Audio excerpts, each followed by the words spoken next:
Hi, my name is Kiera Spooner. I'm an exercise science student here at North Carolina Wesleyan College. Today I'll be showing you how to properly do a forward step lunge.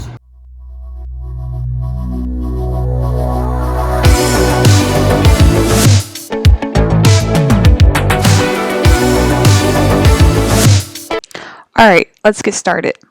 This exercise can also be performed with dumbbells. To perform a forward lunge with dumbbells, you will need 2 dumbbells.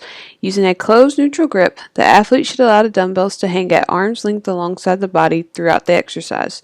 When using dumbbells, the spirals will assist in the same way as in the barbell version.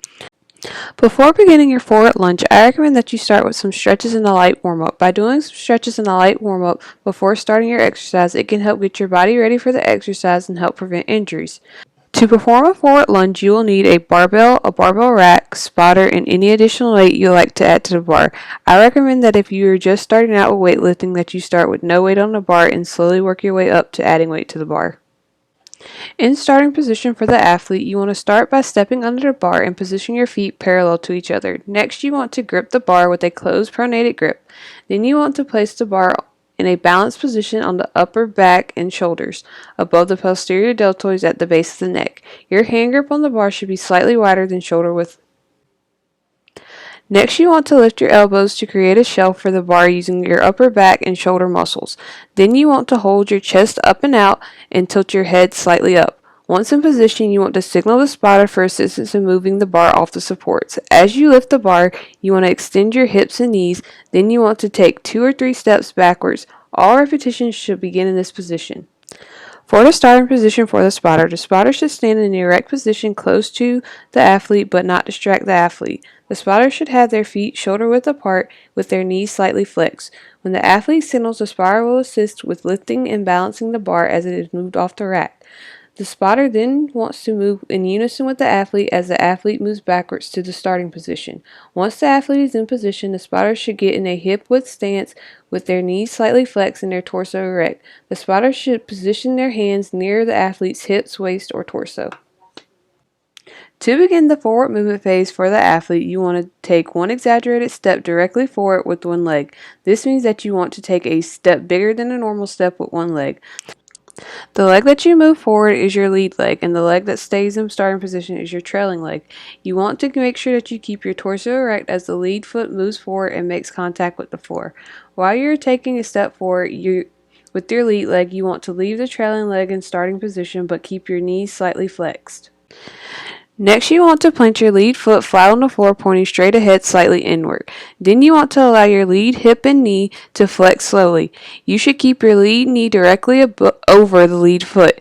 You should continue to flex your trailing knee until it is 1 to 2 inches above the floor. Then you want to balance the weight evenly between the ball of your trailing foot and the whole of your lead foot. You want to make sure that you keep your torso perpendicular to the floor by sitting back on your trailing leg. During the forward movement phase for the spotter should step forward with the same lead leg as the athlete. Then the spotter should keep their lead foot and knee aligned with the athlete's lead foot.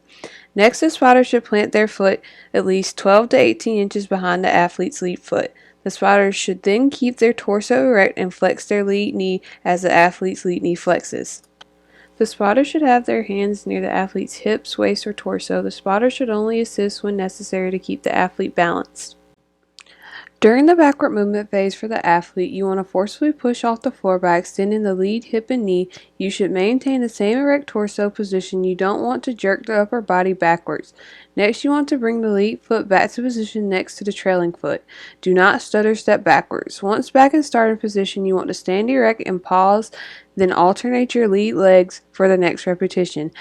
At the end of the set, step towards the rack and place the bar back on the supports.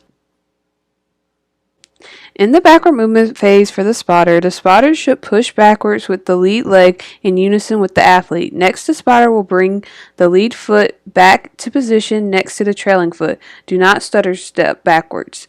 The spotter should keep their hands near the athlete's hips, waist, or torso. Once back in starting position, the spotter should pause to wait for the athletes to alternate legs for the repetition. The spotter should only assist when necessary to keep the athlete balanced. At the end of the set, the spotter will assist the athlete in putting the bar back on the rack. You want to make sure that you keep your torso straight and flex your knee as you are doing your lunge. It is important that when you are coming back to starting position that you don't jerk your upper body or stutter step.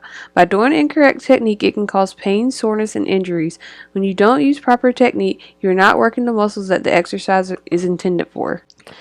Here's an example of the proper way to do a forward step lunge. The athlete is keeping her torso straight and knees flexed as she lunges. The spotter is spotting from the torso and is moving in unison with the athlete as she lunges.